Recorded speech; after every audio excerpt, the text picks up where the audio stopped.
Ngayong gabi sa True Stories, kaya mo bang makipag-usap sa isang taong alam na agad ang iniisip mo palang? May kakayahan daw silang basahin ang iniisip ng ibang tao sa pamamagitan lamang ng pagtingin ng galaw ng katawan nito. Remote viewing daw ang tawag nila dito at handa na silang sabihin sa akin ang kanilang sikreto. Tara, saksihan natin ang kanilang kamanghamanghang kakayahan. Sina Justin Piñon at TJ Arsenio, ang mga founder ng grupong Team Minesweeper. Biyasa raw sila sa pagre-remote viewing.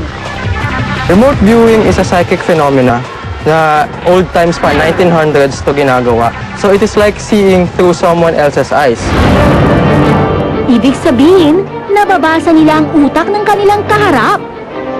Ayon kina Justin at TJ, hindi raw paranormal o kababalaghan ang ganitong kakayahan. Since I'm a psychologist, parang psychologist yung premise ko sa mentalism, nagagamit ko yung psychology para makagawa ng remote viewing phenomena. Mahalaga raw ang pagsasagawa ng matalas na pagmamasid sa paligid. Inoobserbahan daw nila ang bawat kilos at galaw ng isang tao para malaman ang iniisip nito. Kung tawagin ito ay body language reading. According to studies, 80% ng daily conversation is made out of body language, tapos around 20% nandun yung pananalita. Para mas maintindihan ko kung paano nila ito ginagawa, agad nila akong sinampulan. At si TJ ang unang sasabak. I will ask you to draw any image that comes in your mind. Tapos na, TJ. There you done. So, paki-face na lang, tapos paki-seal inside the end. Seal the end. Hindi na nila alam kung ano yung nandyan dahil hindi man na nakikita. What I'm going to do is I will read your mind. Simple lang yung drawing mo. I didn't see the apple, pero... Okay, wow! Kita pala natin yung dinrawing ko para ma-prove natin na talagang puno nga yung dinraw ko. Eto. Ayan na. Medyo magkamukha pa siya. Kulang lang ng apple, pero yun pa rin yung thought. Ang sikreto, hindi raw niya talagang pinasa ang aking isip, kundi inimpluwensyahan lang daw niya ito. Kung tawagin ay power of suggestion. Actually, nung sinabi ko sa'yo, Val, draw anything. Val, gusto ko mag-drawing ka ng kahit ano.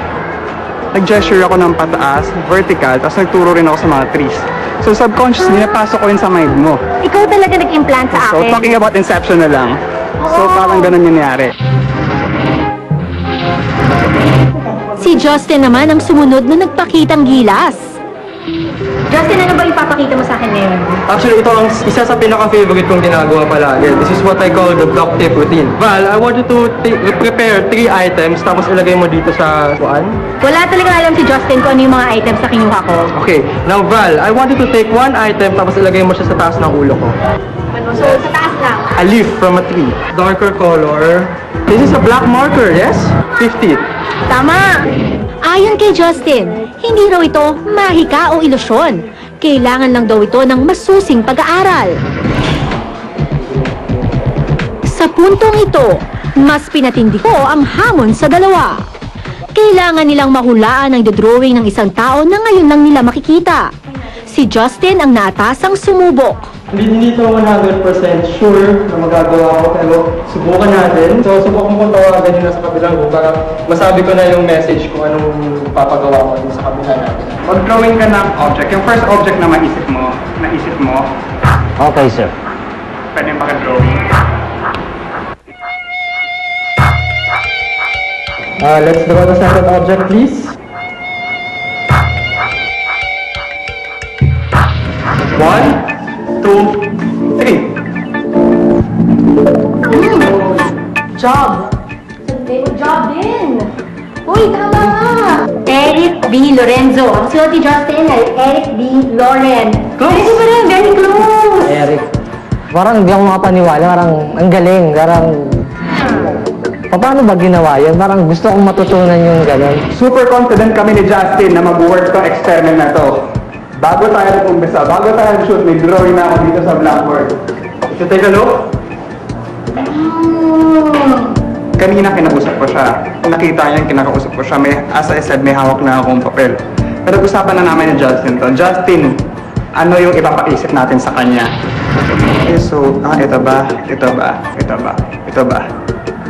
So, sinulat ko, hindi niya alam na nababasa niya. May nababasa ka ba? Diba? So, hindi niya alam na may nababasa na siya. Subconsciously, nabasa niya yung image. That's how powerful our mind is. At para sa huling hamon, ako naman mismo ang susubok.